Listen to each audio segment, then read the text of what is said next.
नमस्कार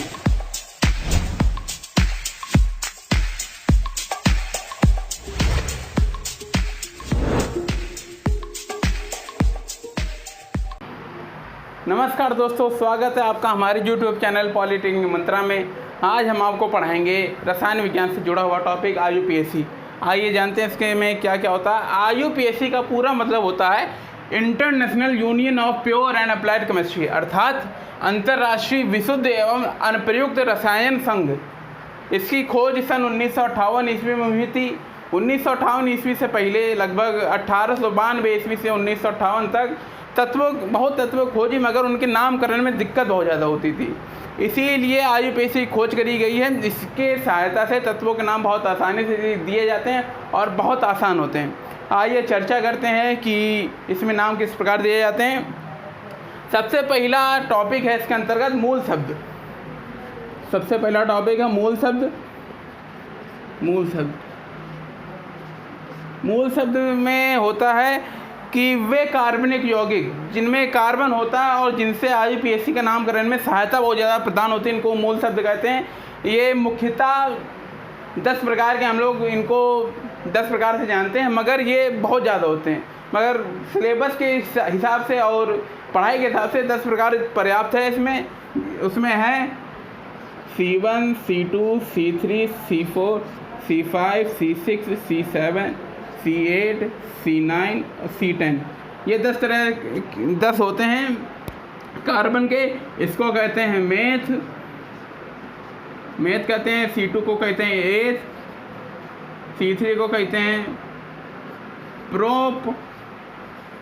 C4 को कहते हैं ब्यूट। C5 को कहते हैं पेंट। C6 को कहते हैं हेक्स। C7 को कहते हैं हेप्ट। C8 को कहते हैं ऑक्ट। C9 को कहते हैं नॉन और C10 को कहते हैं डेक। तो ये इस प्रकार से जाने जाते हैं meth, eth, pro, but, pent, hex, hept, oct, non, deck.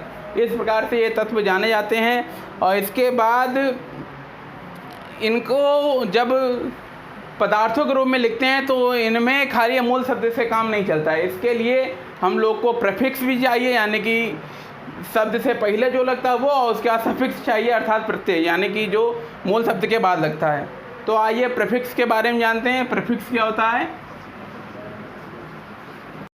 ये प्रीफिक्स होता है, ये कार्बन की श्रृंखला पर निर्भर करता है कि कार्बन श्रृंखला कितनी लंबी है। उसी हिसाब से प्रीफिक्स का नाम दिया जाता है। उसी हिसाब से इसका नाम दिया जाता है कि कितनी लंबी कार्बन की श्रृंखला है।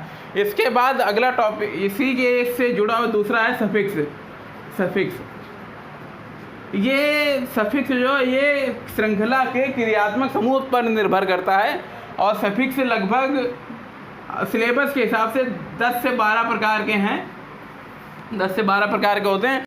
आइए अब आगे जानते हैं कि कार्बन में सफिक्स किस प्रकार लगते हैं। तो इसके पहले हम जानते हैं कि कार्बन जो श्रृंखला होती हैं कितने प्रकार की होती हैं। मुख्यतः कार्बन श्रृंखला 2 प्रकार की होती हैं।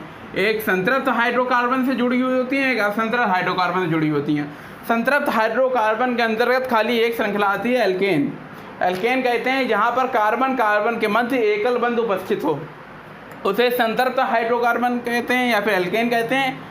और उसके बाद आता है असंतृप्त हाइड्रोकार्बन। इसके अंतर्गत दो प्रकार पाए जाते हैं। इसमें पहला ओलिफिन, जिसको एल्कीन भी कहते हैं, और दूसरा होता है एल्काइन। ओलिफिन के अंतर्गत होता है कि ऐसे हाइड्रोकार्बन या फिर ऐसी कार्बन श्रृंखलाएं जिनमें कार्बन के मध्य द्विबंध उपस्थित हो। द्विबंध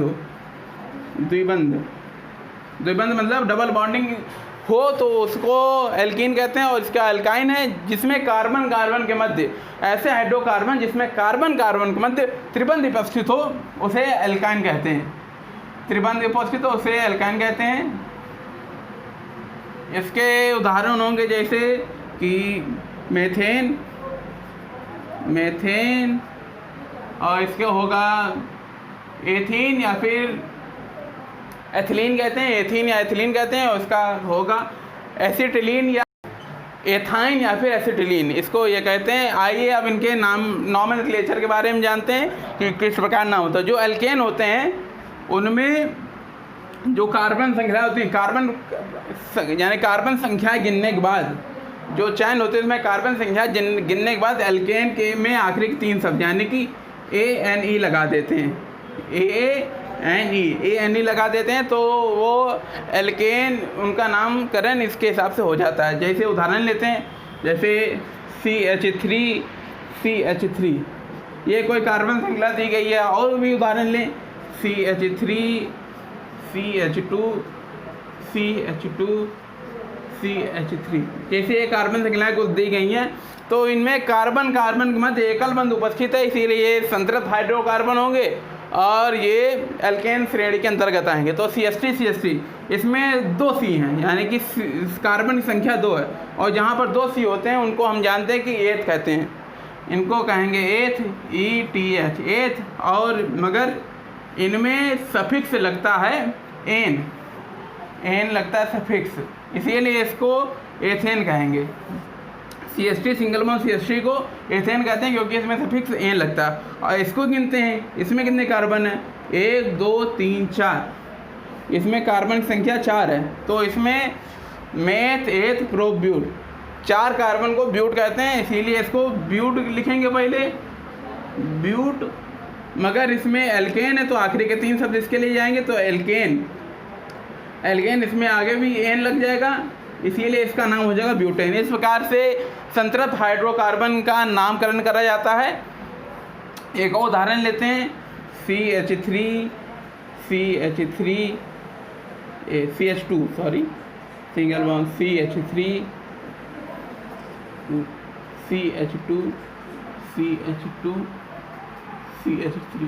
जैसे ये कोई कार्बन श्रृंखला दी गई, इसमें कार्बन की संख्या गिनते कितनी है? 1 2 3 4 5 6 कार्बन है, इसमें 6 कार्बन है, इसीलिए 6 को हम लोग कहते हैं हेक्स कहते हैं, हेक्स कहेंगे। और ये एल्केन का समूह, इसीलिए आगे इसके एन लगा देंगे, तो ये तत्व का नाम हो जाएगा हेक्सेन। इस प्रकार से एल्केन का नामकरण होता है। अब आइए जानते हैं एल्कीन का नामकरण किस प्रकार होता है। एल्कीन की परिभाषा भी आपको बताई थी, जहाँ पर कार्बन कार्बन के मध्य द्विबंध उपस्थित हो तो वहाँ पर एल्कीन हो, उसे वो एल्कीन परिवार का सदस्य होता है। तो इसमें जानते हैं कि जैसे उदाहरण हुआ CH2 डबल बॉन्ड CH2, इसमें कार्बन कार्बन के मध्य द्विबंध उपस्थित है। ऐसे आपको लग नहीं रहा होगा द्विबंध, इसकी संरचना कुछ इस प्रकार होती है, H single bond C single bond H double bond C single bond H single bond H। Carbon अपनी चारों संयोजकता पूरी कर रहा है और हाइड्रोजन भी अपनी संयोजकता पूरी कर रहा है, इसीलिए ये डबल बॉन्ड जो है ये द्विबंध इसको कहते हैं। इसीलिए इसके कारण ये एल्कीन परिवार का सदस्य हो जाएगा। और इसका नामकरण के लिए मेथ एथ, ये 2 कार्बन है C2 को हम लोग एथ कहते हैं, ETH एथ कहते हैं। मगर इसमें आखिरी के 3 शब्द में एन नहीं लगता, एन लगता है क्योंकि इसमें द्विबंध उपस्थित है, इसीलिए ENE आगे लगा देंगे, तो इसका नाम हो जाएगा एथीन कहते हैं। मगर कुछ लोग इसको एथिलीन नाम से भी जानते हैं, ETHYLENE एथिलीन नाम से भी इसको जाना जाता है, मगर ये नाम भी सही है, ये नाम भी सही है। इसी वजह इसके दूसरे टॉपिक यानी किसी दूसरे उदाहरण के बारे में चर्चा करेंगे। जैसे कोई दिया है CH3 single bond CH2 single bond CH double bond CH2, ये जैसे कोई उदाहरण दिया गया है, तो इसमें कार्बन की संख्या गिनते हैं, 1 2 3 4 कार्बन है। 4 कार्बन के लिए हम लोग लिखते हैं ब्यूट लिखेंगे, और इसमें सफिक्स के रूप में इन लगता है, इन लिखेंगे ब्यूटीन, ये ब्यूटीन हुआ। मगर इसमें एक और वो थोड़ी सी याद रखने योग्य बात है कि डबल बॉन्ड या फिर ट्रिपल बॉन्ड जिस कार्बन से जुड़ा हो आगे उस कार्बन की संख्या भी लिख देते हैं। जैसे 1 2 3 4, ये पहले नंबर पे कार्बन डबल बॉन्ड से जुड़ा है, इसीलिए इसमें ब्यूटीन 1 लिख देंगे। ये इसमें एक चीज़ याद रखने योग्य बात है कि जहाँ पर द्विबंध पाया जाता है, त्रिबंध पाया जाता है, तो वहाँ से जो संख्या होती है, पहली संख्या होती है कार्बन की, वहाँ वही उसी को आखिर में लिख देते हैं। आइए एल्कीन समूह के सदस्यों की थोड़ी और जानकारी प्राप्त करते हैं उदाहरण से।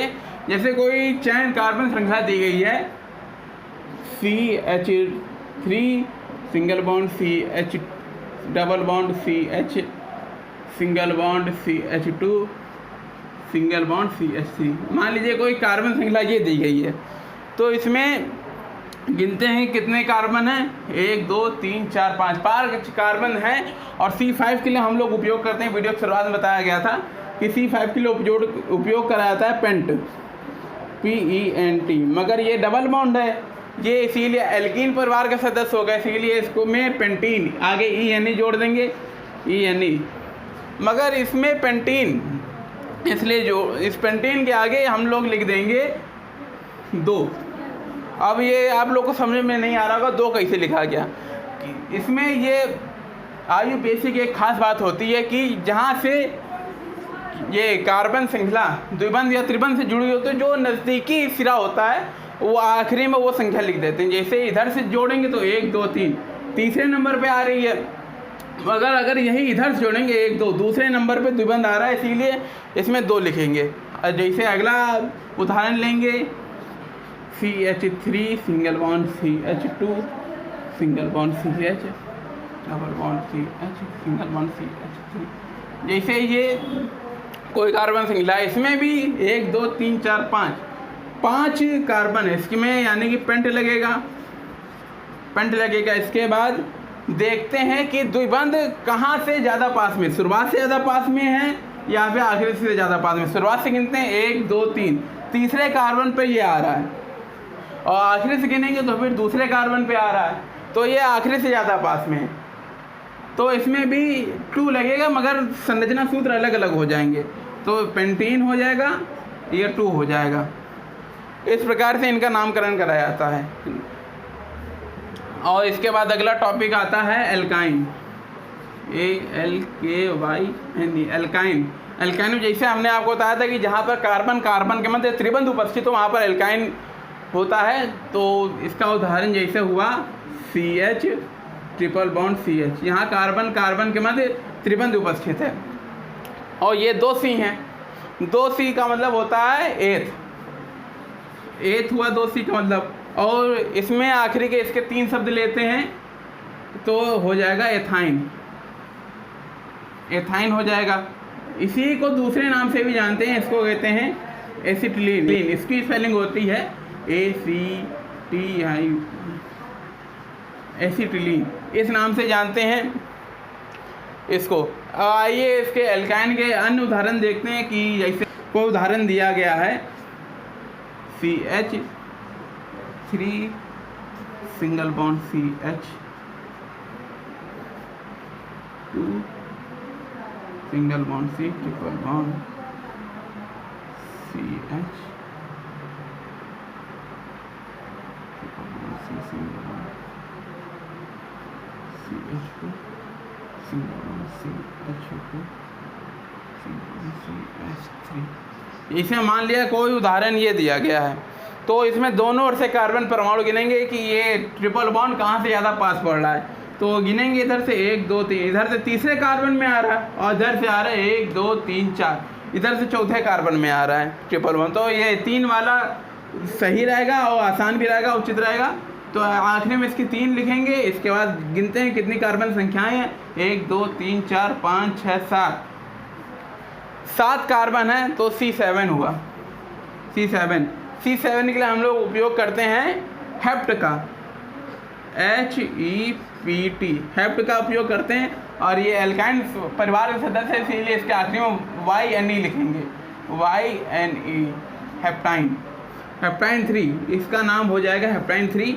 इसी प्रकार से IUPAC का नामकरण किया जाता है। ये अभी खाली केवल कार्बन परिवार के तत्वों को हमने बताया आपको। इसके बाद हम पढ़ाएंगे कोई क्रियात्मक समूह लगे, जैसे अल्कोहल लगता है, एल्डिहाइड लगता है, OH अम्ल लगता है, तो उसमें कैसे करते हैं। तो जैसा कि अभी हमने जाना कि कार्बन परिवार के सदस्यों की संख्या के अंतर्गत इतने एल्केन एल्कीन एल्काइन के बारे में होता है। तो अभी इस वीडियो के लिए इतना ही पर्याप्त है, बाकी इसके आगे क्रियात्मक समूह के बारे में हम आपको अपने अगले वीडियो में बताएंगे। तब तक अगर वीडियो आपको अच्छा लगा हो तो हमारे चैनल को सब्सक्राइब करें, वीडियो लाइक करें, शेयर करें, ताकि हम आप लोगों की और ज़्यादा मदद कर सकें। और धन्यवाद।